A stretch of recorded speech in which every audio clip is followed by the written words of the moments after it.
Alors, je vais vite me présenter. Moi, je suis Gala. Je m'occupe de la communication au sein d'Open Food Facts et aussi d'animer la communauté des bénévoles au sein de notre projet.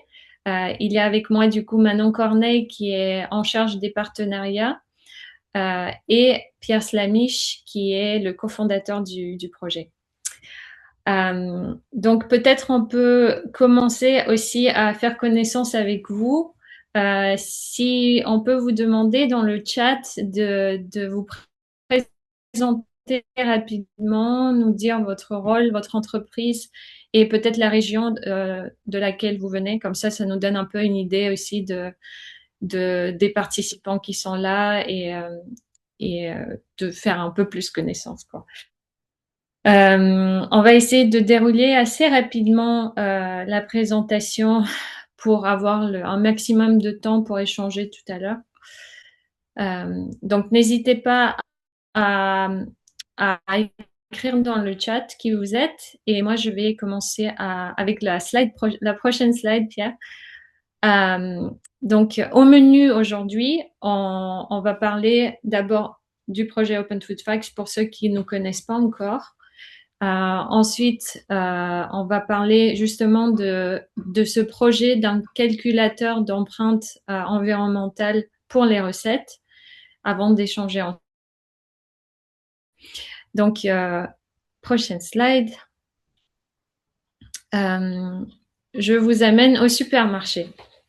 Donc, on se retrouve dans ce rayon de paquets de céréales et j'ai un petit défi à vous lancer, c'est de me dire quelle boîte, quel paquet a le moins de sucre ou le plus de fibres, par exemple.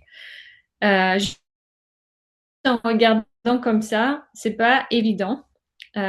Donc peut-être que vous aurez le même réflexe que moi, c'est de prendre le paquet, de le retourner. Et qu'est-ce qu'on va voir au dos? C'est des mentions qui sont obligatoires, la liste des ingrédients et le tableau nutritionnel qu'on peut voir sur la prochaine slide. Donc, le problème, c'est qu'il est impossible de comparer les produits sur une base objective, même avec ces informations-là. Déjà parce qu'on va pas forcément reconnaître tous les ingrédients, par exemple les noms des additifs. Parfois, c'est écrit en très très petit, il faut avoir une loupe, d'où notre petit logo orange loupe. Et, euh, et aussi, on ne sait pas forcément lire un tableau nutritionnel, surtout quand on consomme plusieurs produits différents d'un supermarché au sein d'une même journée. Euh, donc, c'est de là, en fait, qui est né Open Food Facts en 2012. C'est pour apporter une réponse à ce manque de transparence des informations alimentaires. Et notre mission, c'est de permettre à chacun de mesurer et transformer l'impact de l'alimentation sur notre santé et sur notre planète. Et donc, on est un peu pionnier de la transparence alimentaire parce qu'on a commencé en 2012, avant même qu'il y ait eu tous les applis de scan. Avant tout, nous sommes une communauté de bénévoles qui sont engagés pour la transparence alimentaire. Donc, on aime faire ensemble. Et qu'est-ce qu'on fait ensemble? On construit une base de données des produits alimentaires qui est collaborative et ouverte et gratuit. Une association à but non lucratif qui est indépendante de l'industrie alimentaire, ce qui est très important pour nous. Et on est aussi reconnu en tant qu'un bien public numérique par les Nations Unies. Du coup, tout ce qu'on produit, toutes ces données qui sont collectées par des milliers euh, de, de, contributeurs de par le monde, est disponible sur cette base qui est open source et tout est en open data, donc accessible à tout le monde à tout moment. Mais du coup, merci. Ouais. Du coup, on fait pas que de la collecte des données. On veut aussi donner du sens à ces données-là et c'est pour ça qu'en fait, on calcule des scores sur la plateforme. Donc, depuis 2012, on calcule le Nutri-Score, dont on a d'ailleurs aidé au déploiement avant que ça soit affiché sur les produits dans les supermarchés. Le Nutri-Score qui est toujours pas obligatoire sur les emballages pour l'instant. On calcule aussi le groupe Nova qui évalue la nature de la transformation d'un produit. Donc tout ce qui est produit ultra transformé.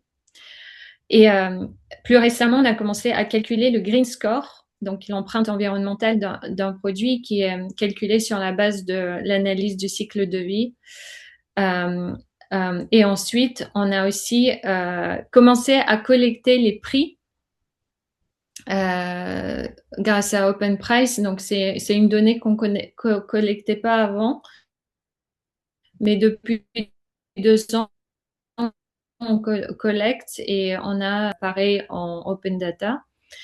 Et on continue en fait à avoir plus d'intérêt de par le monde des bénévoles et des consommateurs avec des ambassadeurs qui se développent dans les autres pays. Et il nous paraît très logique qu'on puisse aussi pouvoir calculer le Green Score pour les recettes, d'où euh, cette réunion aujourd'hui. Ça pourrait intéresser comme vous.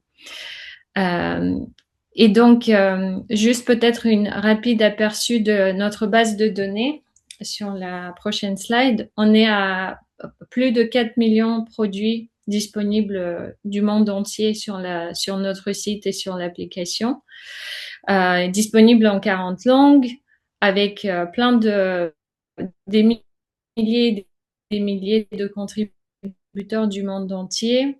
On est à 4 millions de visiteurs sur notre site et appli. Donc, il y a beaucoup de gens qui sont informés grâce à ces outils-là.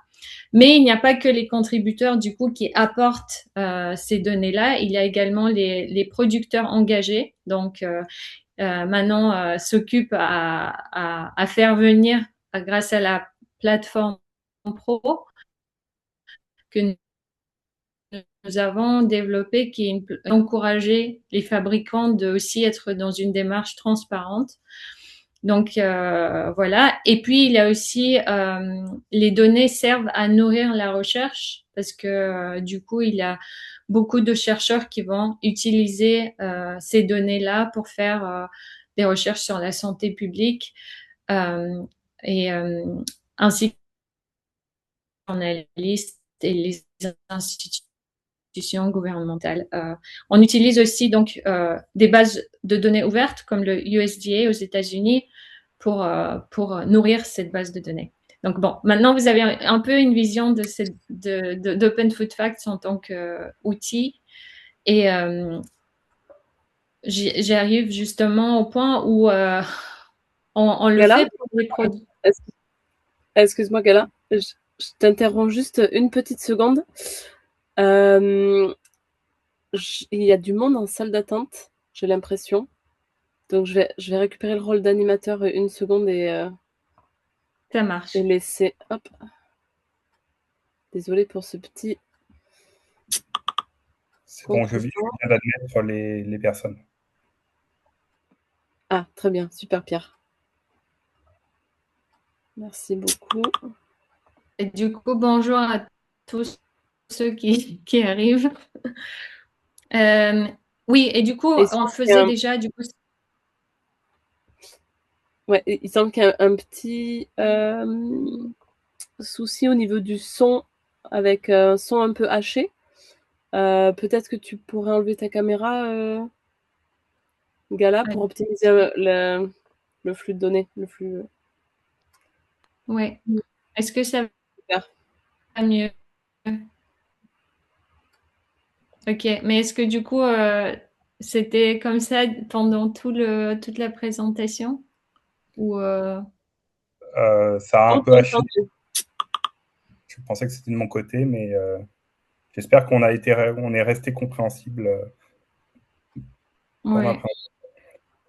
On comprenait quand même. Ouais, merci pour vos retours dans le chat. Ok, ok. On continue. Désolée, hein. Ok, super. Bah, du coup, oui, on nous dit toujours que qu'on note les produits qui sont dans les supermarchés, mais si je suis quelqu'un qui cuisine moi-même chez moi ou si je vais dans le resto, comment est-ce que je fais pour préserver la planète? Et si je suis restaurateur, bah, comment est-ce que je passe à l'action? Et c'est pour ça qu'on a proposé à l'ADEME d'étendre notre commun numérique au-delà des supermarchés pour calculer le Green Score des recettes. Et donc, je vais passer la main à Pierre pour qu'il nous dise un peu plus sur ce projet-là.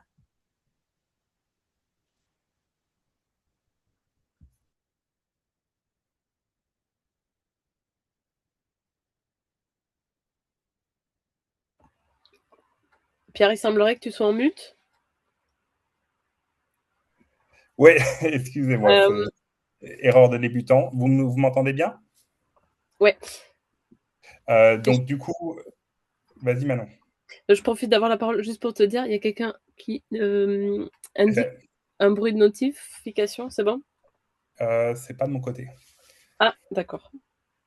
Donc, du coup, le contexte, en fait, c'est un appel à commun de l'ADEME. Donc, les communs, en fait, c'est des biens communs, des choses qui sont utiles à l'ensemble de la société. Et en fait, l'idée, c'est justement de pouvoir démocratiser cet affichage environnemental vraiment au-delà des supermarchés. Donc, on est un des 25 communs qui ont été sélectionnés par l'ADEME pour favoriser la transition écologique. Et pourquoi, en fait? Pourquoi le secteur de la restauration peut faire une différence? Euh, Vous savez comment on calcule l'impact environnemental d'un plat? En fait, la réponse courte, c'est que c'est un enfer. Il y a ce qu'on appelle les analyses de cycle de vie. Et en fait, aujourd'hui, c'est une expertise d'ingénieur, pas de cuisinier. Donc aujourd'hui, seuls les grands acteurs de la restauration collective ont les moyens de s'y intéresser un peu. Mais les petits restaurateurs indépendants, la cantine municipale de village sont un peu démunis. On a tous envie d'agir pour la planète, mais on pilote un peu à l'aveugle et on n'a pas forcément le temps de peser les ingrédients au gramme près ni de payer vraiment des consultants spécialisés pour faire. Et pourtant, il y a un impact massif. On a des millions de repas servis par jour. L'alimentation, c'est à peu près un quart à un tiers des émissions à effet de serre. Et le levier est énorme. C'est-à-dire qu'on a la restauration collective. Je vois dans l'assistance des représentants de collectivités territoriales, d'écoles, d'hôpitaux, d'entreprises. On a la restauration commerciale. On a un nombre conséquent de restaurants en France. Donc, c'est vraiment des millions de repas tous les jours et avec une très forte variabilité de l'empreinte carbone selon le choix des ingrédients. Il peut y avoir des recettes qui ont un impact démesuré par rapport à d'autres. Et donc, c'est un levier de décarbonation qui est massif. Mais comme je l'ai dit, l'impact environnemental, c'est un sujet complexe. Et donc, l'idée, c'est qu'on a besoin d'outils pour agir, d'outils concrets pour agir. Et c'est tout ça le but du projet du Green Score des recettes. C'est d'amener du coup cette note de A+ à F euh, aux restaurateurs, à la restauration collective, à la restauration commerciale. Mais l'idée d'un commun, c'est qu'un commun, ça ne se construit pas seul. Ça se construit collectivement. Donc, c'est vraiment de fédérer les acteurs pour comprendre ce dont ils ont besoin et pouvoir bâtir la solution qui leur convienne. Qu'on puisse arriver sur quelque chose de très, très simple, qui soit utilisé, dont les acteurs se saisissent et puissent justement faire bénéficier tous leurs bénéficiaires, tous les gens qui viennent dans leurs établissements tous les jours. Voilà, on va construire ça en créant une communauté de pratique. Et donc, merci beaucoup d'avoir pris de votre temps aujourd'hui pour démarrer cette communauté de pratique. Donc là, c'est un peu descendant aujourd'hui, mais ça sera vraiment horizontal dès la session suivante. Donc, avec des acteurs de la restauration, donc vraiment des acteurs diversifiés, comme je l'ai dit. Et du coup, une fois qu'on aura stabilisé quelque chose, développer le logiciel et avoir vos retours régulièrement pour pouvoir itérer et avoir quelque chose qui réponde vraiment aux besoins sur le terrain.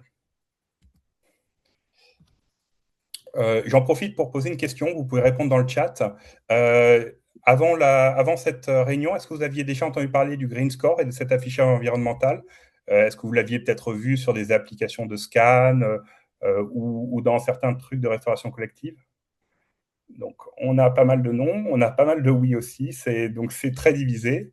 Il y a des questions aussi sur la méthode de calcul, c'est très légitime. Voilà, des gens qui en ont plus ou moins entendu parler, juste entre-entendus. Et plutôt en supermarché, pas tellement en restauration collective pour le moment. N'hésitez pas à continuer d'amener les commentaires. Donc voilà, la communauté de pratique, c'est vraiment des personnes qui partagent un intérêt pour un sujet et on va collaborer pour justement trouver des solutions et vraiment bâtir un outil. Donc du coup, les experts, c'est vous, c'est les acteurs de la restauration collective et commerciale. La période, ça sera à peu près 6 mois. Donc 3 ateliers. L'idée, c'est vraiment d'être économe de votre temps. Donc les ateliers seront entre 1 et 2 heures selon votre choix. Et vraiment, on aura à chaque fois, ça sera des ateliers vraiment qui laisseront le temps à chacun justement de proposer des idées, mais qu'on essaiera de garder le plus court possible pour être économe de votre temps. Et donc voilà, le but, c'est de construire ce calculateur d'impact des recettes. Donc aujourd'hui, on n'a pas de maquette et c'est vraiment délibéré pour justement qu'on puisse vraiment partir d'une page blanche sans a priori sur là où on va aller.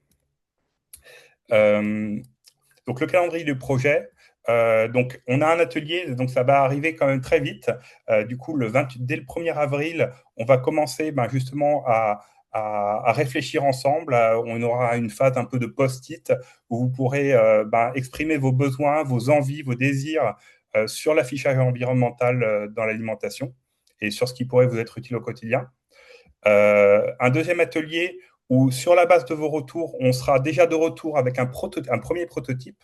Donc, du coup, on pourra avoir vos réactions face au prototype, dire vous allez dans le bon sens ou au contraire 180, là, il y a vraiment quelque chose à repenser.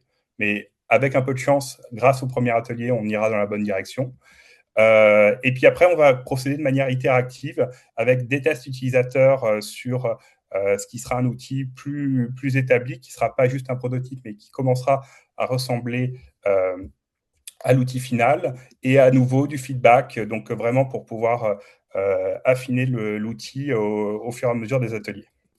Et enfin, un bilan où on vous présentera le produit fini. Alors, je n'aime pas parler de produit fini parce qu'en fait, en vérité, il y aura une phase de bilan en novembre, mais c'est un outil, en fait, comme tout ce que fait Open Food Facts, c'est un outil qui a vocation à s'inscrire dans la durée, à s'inscrire aussi à l'international. Donc, nous, on est français, donc on commence par la France, mais l'idée, c'est que c'est vraiment un droit fondamental de s'informer sur l'impact environnemental de ce qu'on mange. Donc, l'idée, c'est que l'outil pourra s'étendre géographiquement et puis pourra éventuellement s'étendre thématiquement sur d'autres problématiques, que ce soit l'ultra-transformation, la nutrition, ou alors éventuellement des fonctionnalités dans le futur. Mais en tout cas, il y aura une réunion bilan le 24 novembre. Et l'idée, c'est que vous puissiez prendre en main l'outil vraiment le plus rapidement possible. Donc, l'idée, c'est vraiment que vous puissiez commencer à le tester en conditions réelles le plus rapidement possible et qu'on puisse itérer grâce à ça. Voilà, alors voilà, vous voyez, on a quasiment déjà terminé, on va pouvoir passer bientôt aux questions-réponses. C'est vraiment l'idée, c'est que c'est vraiment pouvoir construire et pas tellement perdre de temps. Donc, vous pouvez rejoindre notre groupe de discussion, du coup, pour ne pas rater les prochains ateliers, et puis aussi, éventuellement, pour échanger. On a un espace aussi de conversation en temps réel, Green Score des recettes sur le Slack d'Open Food Facts. Donc, pour vous faire inviter, il suffit de cliquer sur l'URL slack.openfoodfact.org. Et puis, Manon et Gala vont vous mettre un lien dans le chat pour pouvoir s'inscrire au prochain atelier du 28 avril. Voilà. Et du coup, deuxième ou troisième petite question. Combien de temps seriez-vous prêt à consacrer aux ateliers? On pensait à un format entre 1 heure et 2. C'est de la co-construction, on commence dès maintenant. On pensait à un format entre 1 heure et 2 heures. On veut être économe de votre temps. Donc, vous voyez, on a 3 ateliers en tout, plus l'atelier de conclusion. Est-ce que c'est plutôt 1 heure? Est-ce que c'est plutôt 1 heure et demie ou vous pourriez carrément consacrer 2 heures à l'atelier. N'hésitez pas à répondre dans le chat. Voilà, parce qu'il y a peut-être certains d'entre vous qui ont justement des cuisines à faire tourner, donc il y a peut-être des enjeux très pratico-pratiques. On pensait faire les ateliers, je reviens sur les horaires, on pensait les faire notamment en fin d'après-midi, enfin en milieu d'après-midi pour vous permettre d'avoir terminé la période de rush des repas pour ceux que ça concerne. Donc voilà. Donc dans tous les cas, voilà, on reviendra vers vous avec il commence il y a 1 heure, ça semble un peu court pour certains. 1h30, ça semble faire à peu près consensus. Et puis éventuellement, on pourra faire un petit peu plus longtemps s'il y en a qui veulent rester un peu plus. Mais on va essayer quand même peut-être de s'orienter vers 1h30. Voilà. Et donc là, j'arrête de parler.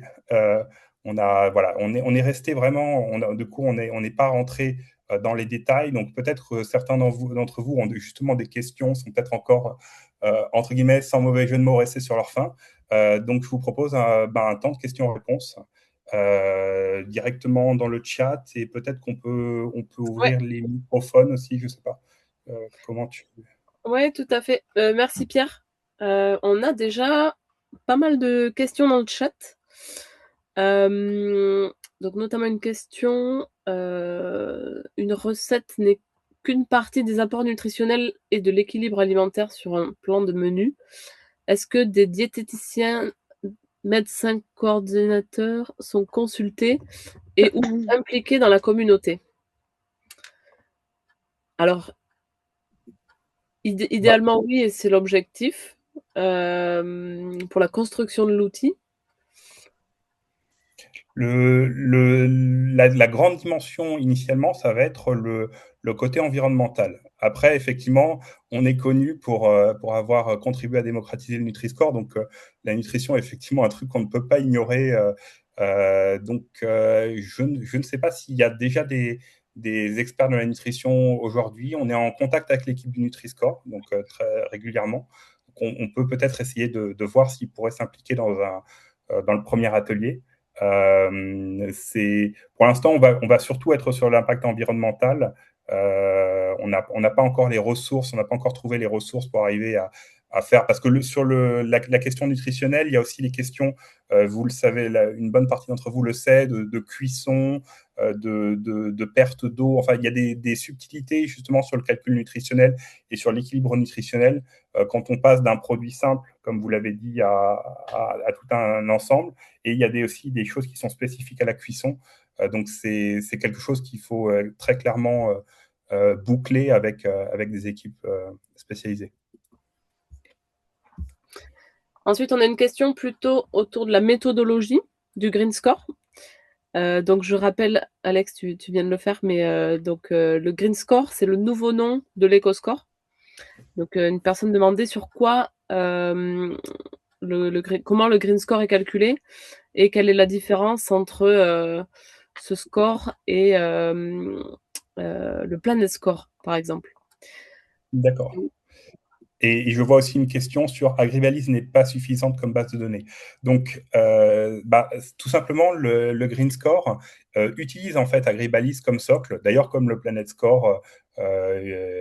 Tous ces scores-là utilisent ce qu'on appelle les analyses de cycle de vie, donc produites par l'ADEME, qui sont en open source. Et donc, le socle du Green Score, ça va être Agribalise. Et sur la méthodologie, alors là, je vais parler de la méthodologie produit, donc celle qu'on utilise pour les applications de scan typiquement. Ça va être mais c'est à peu près le même système sur les recettes. Ça va être un système de bonus-malus au-dessus des analyses de cycle de vie. Donc typiquement, par exemple, si le produit va être, par exemple, bio, va avoir des points en plus, si selon les origines du produit, et la méthodologie recette, en fait, applique ça à la liste des ingrédients. Donc, c'est, entre guillemets, plus précis, plus ajusté que sur les produits du marché. Et du coup, selon la nature des ingrédients, leurs origines, le fait qu'ils soient bio ou pas, il y a aussi des questions de saisonnalité. Du coup, ce score va être calculé. Donc, on repart à nouveau des analyses de cycle de vie d'Agribalise. Et puis après, c'est une méthodologie. En fait, c'est pas plus simple que comment on appelle ça, une règle de 3, tout bêtement. Je simplifie un petit peu, évidemment, mais c'est vraiment le principe de base basé sur Agribalise. Et donc, le Planet Score, c'est une autre méthodologie sur les produits. À ma connaissance, ils font rien sur le côté restauration collective et qui, par contre, fait des pondérations plus sur le bio et qui, par contre, a quelque chose à bien avoir en tête sur la viande rouge, notamment. Il peut y avoir la méthodologie a tendance à la surnoter, là où la viande rouge a vraiment un gros impact carbone, que prend bien en compte le Green Score. Voilà. L'avantage aussi du Green Score, c'est que toutes les méthodologies sont ouvertes. À Open Food Fact, on a deux enjeux. On veut que la donnée sous-jacente soit ouverte et que les méthodologies soient ouvertes pour créer les conditions de la confiance. Donc, on est une association, on n'est pas une start-up ou quoi que ce soit. Et donc, notre enjeu, c'est vraiment que la confiance puisse se bâtir. Et c'est important que les algorithmes soient ouverts et que la donnée soit ouverte pour que les citoyens, les citoyennes ou même les personnes qui viennent prendre des repas dans vos institutions puissent justement avoir cette confiance. Très bien. Pour que ce soit encore plus vivant, n'hésitez pas à prendre la parole. Donc, cliquez sur le bouton pour couper votre micro et poser les questions directement. Ça pourra peut-être apporter du contexte et ça nous permet de voir des visages. Merci beaucoup.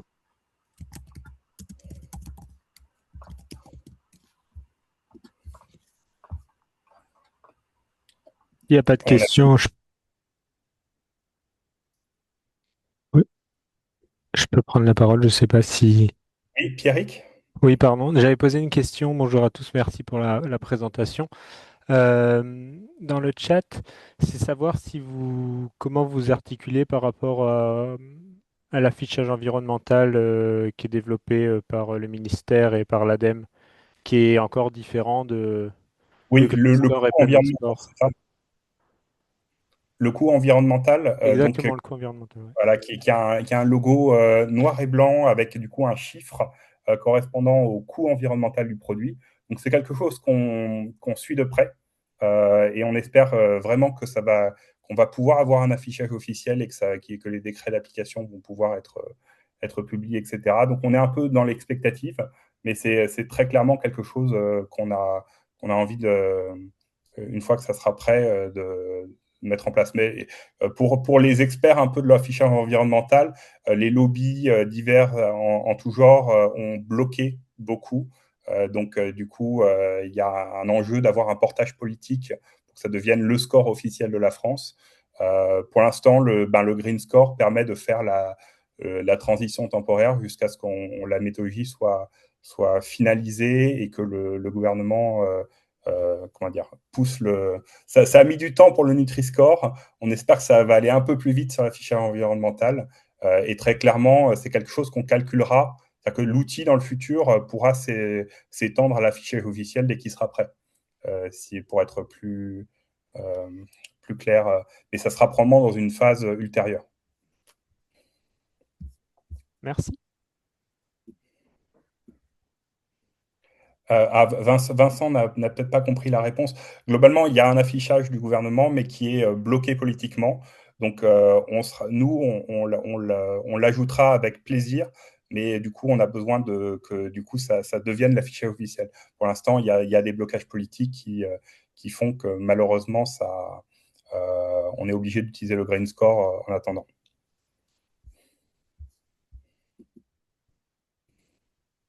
Il y a deux autres mains levées.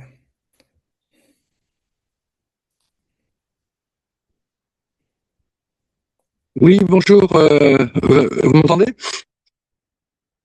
Oui, Jackie? Oui, c'est ça, Jackie Bonnet. Donc, je suis maire adjoint sur la commune de la Couronne en Charente. Voilà, avec Grégory Placereau, qui est membre aussi du conseil d'administration national d'Agores. Voilà, donc nous, cette démarche nous intéresse au plus haut point. Et on est déjà, nous, dans une démarche de restauration durable. On se pose plein de questions. Euh, et du coup, moi, je vois comment dire, deux secteurs. Le secteur, on va dire, le secteur de la production, vous l'avez évoqué, etc. L'équilibre alimentaire, le fait maison, tout un tas de choses aussi autour de la suppression du plastique, des économies d'énergie, des fluides en général. Et puis l'autre côté, sur la façon de s'approvisionner. Là, dans le chat, j'ai posé un certain nombre de questions aussi sur quel mode, quel process agricole, quel type d'agriculture on veut développer. Vous parliez tout à l'heure de la viande. On peut se poser des questions sur la viande rouge entre un élevage extensif et un élevage intensif. L'élevage extensif peut éventuellement être aussi un puits de carbone avec les prairies, etc. Enfin, vous voyez, il y a quand même des orientations fortes et aussi cette capacité, quelque part, à s'adapter à l'évolution du climat et avoir une agriculture qui soit la plus résiliente possible, qui va avoir un impact positif sur la biodiversité, sur l'eau. Euh, donc voilà, on se pose tout un tas de questions. Nous, on essaie quelque part aussi de s'abreuver de données scientifiques. Parfois, on est un peu dans l'empirisme, au feeling. Voilà, donc je ne sais pas après comment on va se construire cet outil de calcul, mais en tout cas voilà, je pense qu'il y a quand même beaucoup de choses à partager, à échanger, et avec aussi quelque part comment dire cette volonté en tout cas que nous on a politiquement de participer à faire en sorte que notre restauration soit ancrée dans des territoires nourriciers avec des process agricoles durables, de, une forme aussi quelque part de commerce équitable, de juste rémunération, etc. Donc c'est un sujet très complexe, très systémique. Alors voilà, je ne voudrais pas que ça devienne une usine à gaz, mais en tout cas, politiquement, nous, on essaie de porter ça et ça serait intéressant qu'il y ait des éléments comme ça qui puissent apparaître quelque part dans ce Green Score. Je ne Ouais. sais pas si j'ai été clair. Non, non, c'est très clair. Et effectivement, c'est un équilibre compliqué parce que les premiers entretiens utilisateurs qu'on a eus avec justement des personnes qui sont dans la restauration, c'est que souvent, les cantiniers ou les gestionnaires de cantines n'ont pas forcément toutes les données sur leurs approvisionnements. Donc, typiquement, parfois, effectivement, il y a les origines, etc. Mais parfois, il y a des données parcellaires qu'ils n'arrivent pas forcément toujours à faire remonter. Donc, il y a effectivement un équilibre sur la simplicité de calcul du score, pouvoir calculer vraiment un score 100% du temps, même si les données sont un peu parcellaires, donc avec des hypothèses négatives si on n'a pas la donnée. Et voilà, donc il y a cet équilibre. Il y a du coup des points qui sont attribués pour le côté bio, donc les avantages du bio, les origines, etc. Et après, sur la viande rouge, ça reste quand même très impactant. Les puits de carbone, il y avait notamment des articles de Mediapart qui ont pas mal débunké ça. Mais en tout cas, par exemple, une viande bio d'origine France sera mieux notée qu'une viande qui vient de loin, qui n'est pas bio, etc. Donc, il y a des mécanismes de bonus-malus déjà qui sont inclus. Et après, il y a ce principe d'équilibre entre capacité à calculer le score et puis données très, très fines que malheureusement, la plupart des praticiens, entre guillemets, ne pourront pas collecter. Je donne une info, un plus, juste pour répondre à la question quand même. Le projet là qu'on va faire ensemble, il est circonscrit. Il s'agit de calculer le green score des recettes. Donc la méthodologie du green score, elle est déjà là. Bien sûr, ça veut dire, ça peut être frustrant pour certains parce que ça veut dire qu'on prend pas tout ce qu'on aimerait en compte, mais c'est aussi la manière de faire avancer un projet sur une chose précise qui va nous amener à un nouveau point, d'où on pourra imaginer des nouvelles choses, etc. Et peut-être des partenariats. Enfin, l'idée de faire une communauté aussi. Pour nous, c'était très important parce que c'est au cœur du projet Open Food Fact, il y a cet aspect communautaire en fait, en fait, ensemble, on va pouvoir aussi à travers. Mais voilà. Mais par contre, ce projet-là, il est circonscrit au Green Score sur les recettes. Voilà. C'est un outil qu'on va apporter qui sera un outil de décision en plus. On a bien conscience que ça prend pas en compte certains aspects, etc. Et ça, c'est aussi tout l'aspect politique, on va dire, des choses, c'est que dans une politique, il y a des choix à faire. Voilà. Et là, en tout cas, ce sera un outil en plus, on va dire. Faut pas le voir comme la solution ultime à tous les problèmes, sinon, en fait, on n'y arrivera pas. Et le projet, là, il est circonscrit et c'est important. Mais vous inquiétez pas, ça va aussi nous permettre de travailler ensemble, de nous découvrir, etc. Je pense Pierre, tu peux donner la parole. J'ai pas vu l'ordre des mains levées. Alors, je ne sais pas non plus l'ordre. Il me semble que il y avait Monsieur Mullers en premier, et puis il y a Monsieur Philippe Muscat ensuite. En tout cas, je vous vois deux mains levées. Bonjour à tous, vous m'entendez? Madame Mullers, désolé. Pas de Oui. souci. Donc, Solène Muller, je travaille à la l'ADEME Martinique. Merci beaucoup pour cette présentation. Je suis venue vraiment en observatrice parce que je trouvais que la démarche était très intéressante. Et je voulais juste noter un point de vigilance sur est-ce que vous réussissez à intégrer dans votre démarche d'expérimentation de la resto commerciale ou collective dans les DROM. Excusez-moi, j'étais en mute. Oui, alors les drums c'est historiquement sur Open Food Fact, c'est quelque chose. On a créé Open Fact en 2012 et on se préoccupe des drums depuis le début. Parce que nos premiers contacts, en fait, historiquement, c'était sur les sucres, le taux de sucre dans les yaourts, dans les drums. Donc, du coup, on a des versions d'Open Food Fact il y en a une pour la Martinique, une pour la Réunion, etc., qui permettent de voir l'offre alimentaire. Alors là, je parle pour la méthodologie produit, donc dans les supermarchés. Donc qui permettent de voir l'offre alimentaire au niveau voilà, d'un drone particulier. Et donc sur le green score des recettes, du coup, il faut voir ce qu'on va pouvoir faire dans une première phase, parce que du coup, effectivement, les DROM ont des hypothèses de transport qui sont différentes de la métropole. Donc, il y a un enjeu. Donc, il y a le côté pédagogique. Déjà, je veux dire, les équilibres, typiquement viande rouge versus viande poulet versus végétal, les équilibres globaux ne sont pas non plus complètement bouleversés, mais il y a clairement des adaptations à faire.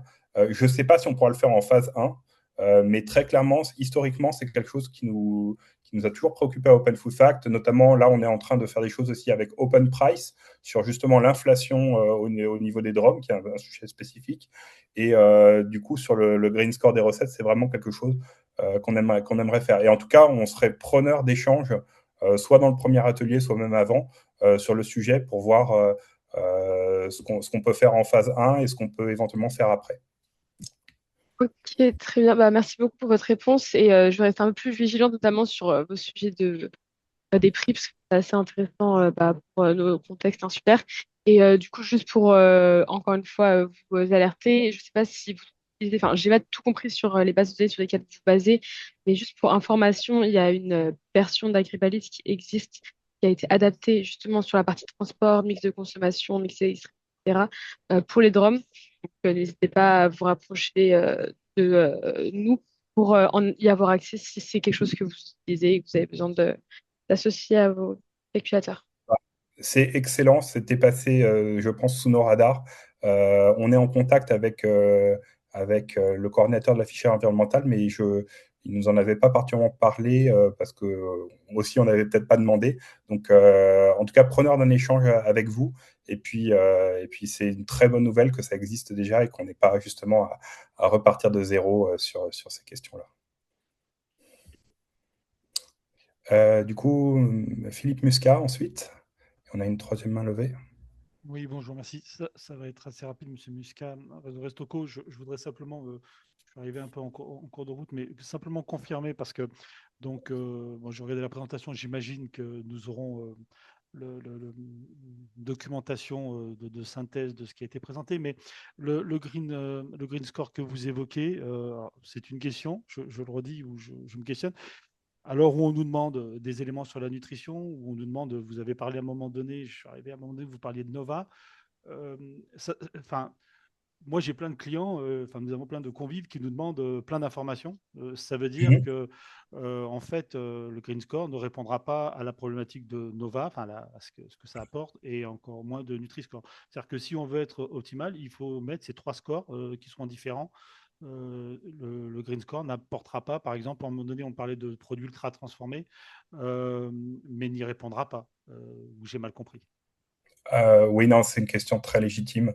On est, pour contexte, hein, on est effectivement, c'est Open Food Fact qui, dès 2018, 2017 même, a lancé le débat sur l'ultra-transformation. Donc, on est content que vraiment ça ait pris, parce que c'est vraiment un sujet très important.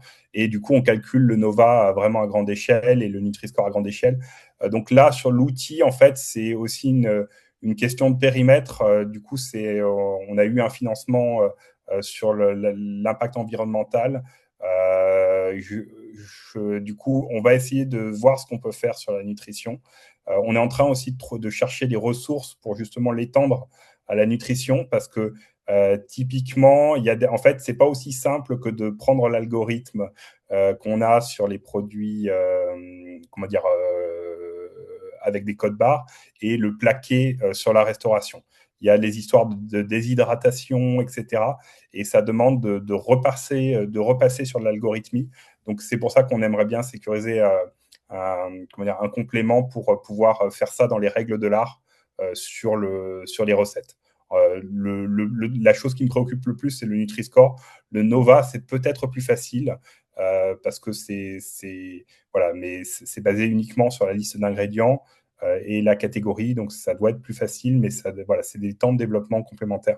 Mais très clairement, c'est un sujet qui nous intéresse beaucoup, beaucoup, et autant que Enfin, on est des citoyens à la base, hein, on n'est pas au départ, on n'était pas des experts de l'alimentation, et on est des citoyens, et ça nous intéresse énormément, ces questions-là. Donc, oui, c'est très clairement dans la roadmap. Et on pourra en rediscuter dans les ateliers.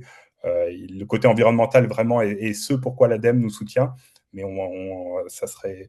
là, on sort justement du sommet One Health la semaine dernière, et l'idée que la nutrition, la santé humaine et la santé planétaire sont liées, je pense, est une idée qui a largement fait son chemin. Donc, oui. Merci. Colin, c'est à vous. Oui, vous m'entendez? Oui, parfaitement. Bonjour, c'est passionnant et ça donne envie. J'avais une petite question, ou alors j'ai une écoute un peu distraite, mais dans le calcul du green score d'une recette, il n'est pas pris en compte les modes de transformation, type de four, poêle, friteuse que je peux utiliser ou pas. Ça, c'est un critère qui n'est pas pris en compte. Et si j'ai bien compris, pourquoi? Et j'imagine qu'il y a une raison très très pertinente.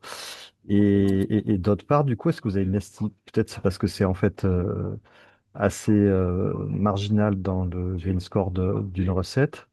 Et si c'est le cas, confirmé ou pas? Alors, un instant, excusez-moi, je suis en train de, parce que le gros avantage de la méthodologie du Green Score des recettes, c'est qu'elle est ouverte. Donc, je suis en train de vous copier là, pour les plus geeks des méthodologies. Je vous colle la méthodologie entière directement dans le chat.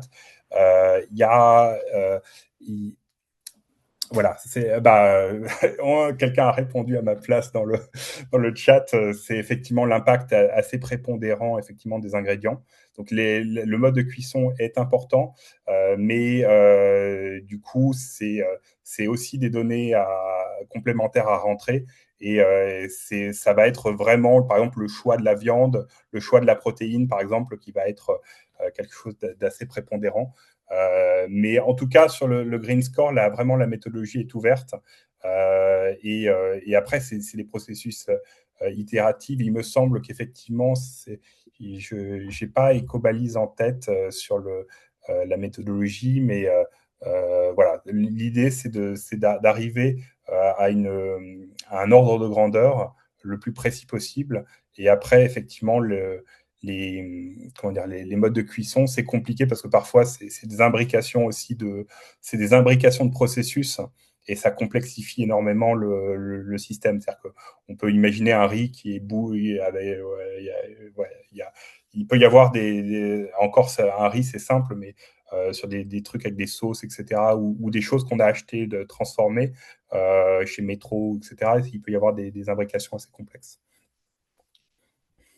Donc l'idée, c'est un peu comme sur les questions d'origine, etc., c'est d'arriver à avoir un équilibre entre complexité de la saisie pour les acteurs et puis capacité à avoir un score quasiment, peut-être pas 100% du temps, mais 99% du temps, de pouvoir sortir un score qui soit au plus juste, au plus près, qui sera pas, ça sera jamais absolument 100% précis. De la même manière que l'affichage environnemental, en fait, on ne pourrait pas le faire à si grande échelle si on avait exactement c'est-à-dire que ça demanderait des volumes de données et de la remontée, de la coopération de l'industrie que malheureusement on n'a pas. C'est malheureux, mais globalement, tous les acteurs ne souhaitent pas forcément être transparents sur leur processus. Les acteurs de l'industrie, enfin les fournisseurs d'ingrédients. Donc du coup, voilà, on a cet équilibre à atteindre.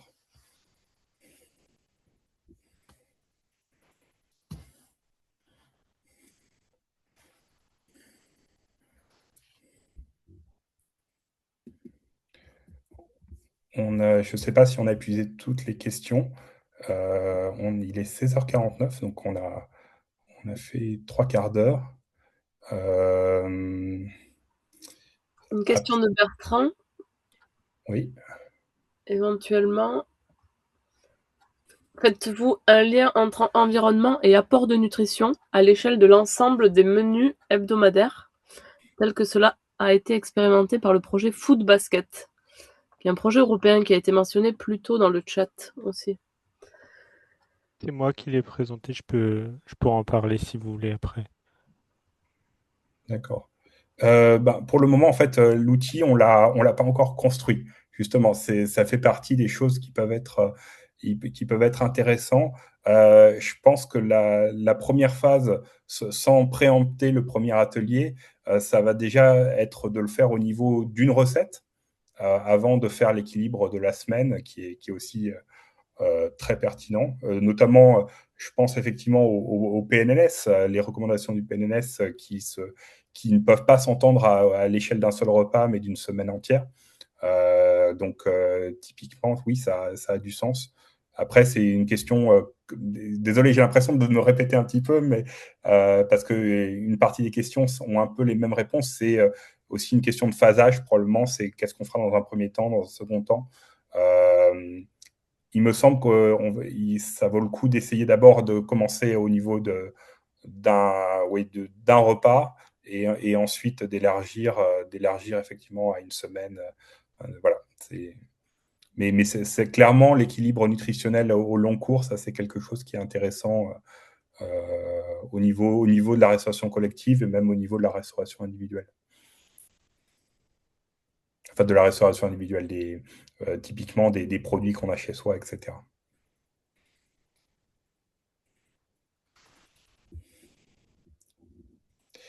Je vois quel type de participants recherchez-vous pour vos ateliers. En fait, si vous êtes là, c'est pas totalement par hasard. Aucun d'entre vous n'est là par hasard. C'est probablement que vous êtes dans le cœur de cible. On n'a pas justement un seul type de participant. Ça a été mentionné plus tôt. Le côté nutritionnel est intéressant, le côté environnemental est intéressant. L'ADEME nous a dit que la restauration commerciale était un point d'attention, que c'était intéressant de pouvoir embarquer la restauration commerciale.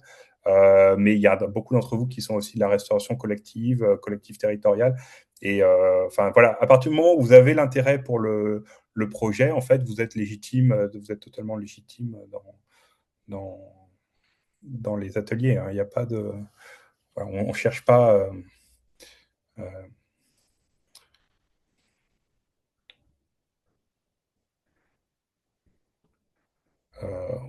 Des experts en ACV, je vois, auriez-vous besoin de profils ACVistes alors, c'est comme l'a dit Alex tout à l'heure, c'est pas forcément, on va pas refaire les méthodologies, on va pas rebâtir des ACV de zéro.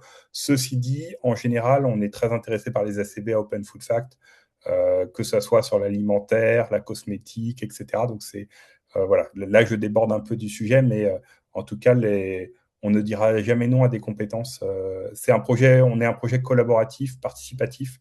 Donc, en fait, on accueille tout le monde avec ses compétences. Et en fait, le projet s'est bâti comme ça historiquement, sur des gens qui avaient une idée, une envie. Typiquement, par exemple, le projet Open Price qu'on a fait a été entièrement bâti par des volontaires qui voulaient avoir la transparence sur les prix. Ça, c'est typiquement quelque chose aussi qu'on a commencé à voir en restauration collective. Pour info, d'ailleurs, on a un projet qui s'appelle Foodshare qu'on fait au niveau avec d'autres partenaires en Europe qui est pour calculer les ACV dans plus de pays en Europe parce qu'ils n'ont pas tous la chance d'avoir un agribalise, etc. Donc, on travaille aussi activement avec une communauté qui travaille sur les ACV de chercheurs. Pierrick voulait parler, je crois.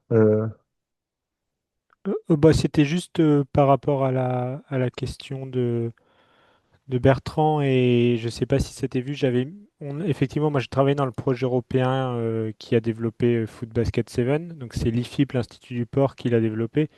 Et on se pose la question effectivement de calculer l'impact environnemental et l'impact nutritionnel à l'échelle d'un repas, mais également d'une journée et élargi à la semaine. J'ai mis le lien dans le chat, je peux le remettre si jamais il est à l'air montré trop haut.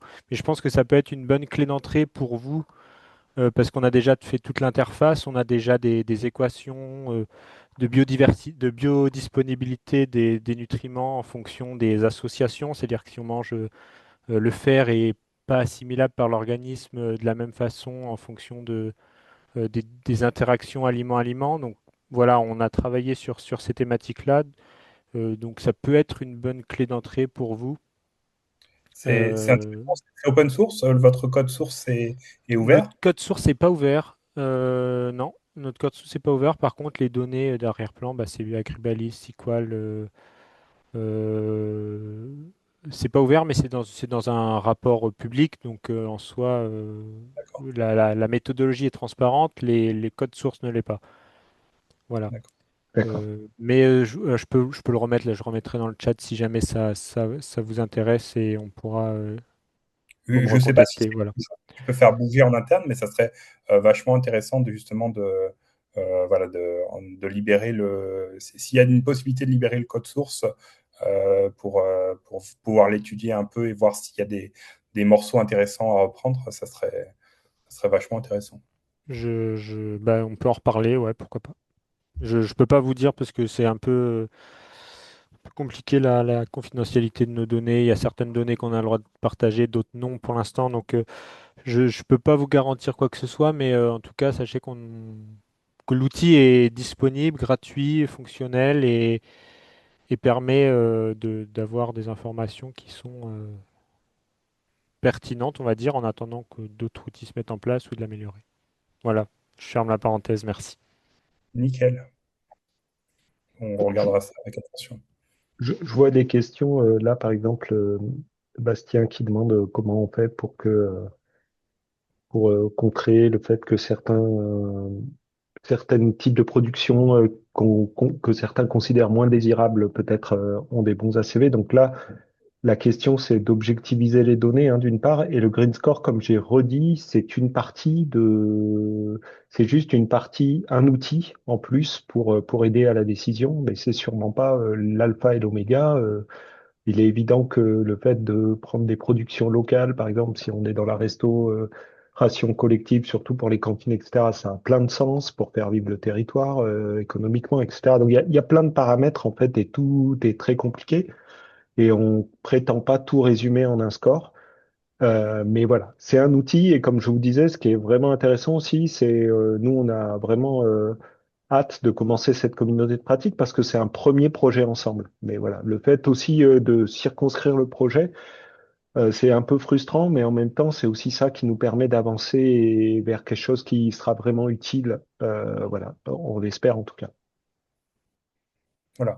Mais en tout cas, effectivement, comme dit Alex, il y a plein de dimensions. Il y a aussi le prix qui est vraiment une dimension qui semble être aussi importante en ce moment sur la restauration collective. Et sur le côté environnemental, c'est une traduction. Les ACV, ce sont des ACV produites par l'ADEME. Donc, sur la controverse sur la viande rouge, sur ce genre de choses, entre guillemets, c'est des controverses qui peuvent être légitimes éventuellement, mais qui se jouent au niveau d'Agribalise. Donc, le Green Score est dérivé d'Agribalise. Et voilà, donc les ACV, c'est quand même quelque chose qui est reconnu par la communauté scientifique comme étant le meilleur moyen d'évaluer l'impact environnemental. Et le Green Score n'est qu'entre guillemets une dérivée de ces ACV. Donc, c'est typiquement, si la question vous intéresse sur toutes ces controverses-là, il y a la communauté Ecobalise où des débats ont eu lieu pendant des mois et des mois donc c'est un chat. Donc, c'est très interactif et très vivant, et où du coup, filière par filière, matériau par matériau, il y a eu des controverses. Et c'est d'ailleurs une partie, il y avait une question sur l'affichage environnemental officiel. C'est parce que notamment de nombreuses filières ont fait valoir leur intérêt que le score environnemental n'est toujours pas officialisé.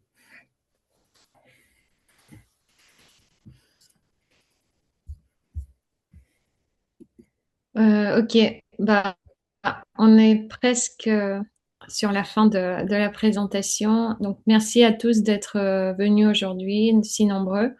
Et du coup, juste, je rappelle pour continuer et pour être là avec nous pour construire l'outil lors des ateliers, vous pouvez vous inscrire sur la liste de diffusion le lien a été partagé, mais il sera répartagé dans le chat.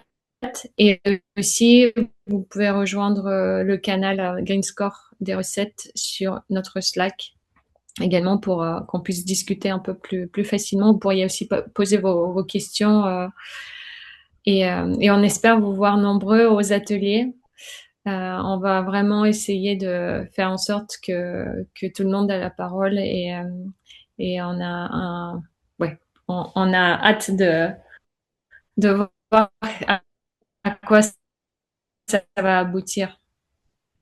Donc, soyez pas timides et on espère que vous trouverez le temps de nous rejoindre.